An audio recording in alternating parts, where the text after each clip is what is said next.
We're continuing to investigate the disappearance of Mamta Kafle Bhatt. This young mother and nurse has not been seen since late July.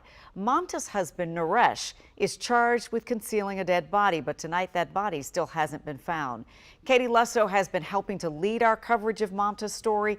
And Katie, I know you talked with a legal expert about this really critical piece of missing evidence here. Yeah, tonight I spoke to a former federal homicide prosecutor here in the district who has not only studied these no-body cases, but also prosecuted one himself. He told me tonight that while the key piece of evidence, which is Mamta, is missing, he believes the prosecution's case is still very strong.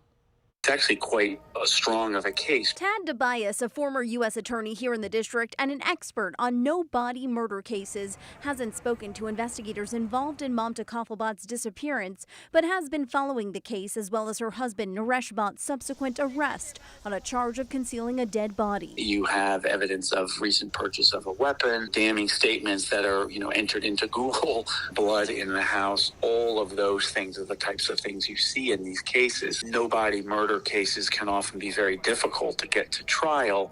When you have that type of evidence early on, to me, that's an indication of the government having a strong case. During a hearing Friday, prosecutors were ordered to turn over 2 of the 6 pieces of evidence that the defense requested. Surveillance footage from July 27th that shows Mamta outside the hospital where she worked, speaking with a coworker, then getting into a car after she had canceled her Uber, as well as the police records from the initial conversations Naresh had with police. It's evidence Naresh's attorney says will show that not only is he innocent, but that Mamta is still alive and chose to run off from both her husband and 1-year-old baby girl. The defense also pushing for the trial to start sooner, something DeBias says is a common tactic here. I often find that defendants early on in cases when the person has been missing recently ask for a speedy trial because they think it's advantageous, but often by the time they get to the trial date, they've changed their mind.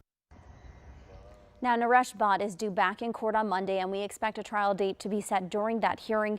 In the meantime, police are still asking anyone who spoke with Naresh Bhatt between July 28th and August 5th to call police. Yeah, Leslie? Yeah, good information in terms of that timeline there, because those are really key times in this case, from the last time anyone heard from Mamta to the date that her husband Naresh filed that missing persons report with police. Katie, thank you. And of course, we can help you follow along before Naresh Bhatt's next court appearance on Monday. If you scan this QR code with your phone, you can click the link that pops up. It will take you to all of our extensive coverage about Mamta's disappearance and the tireless search for answers.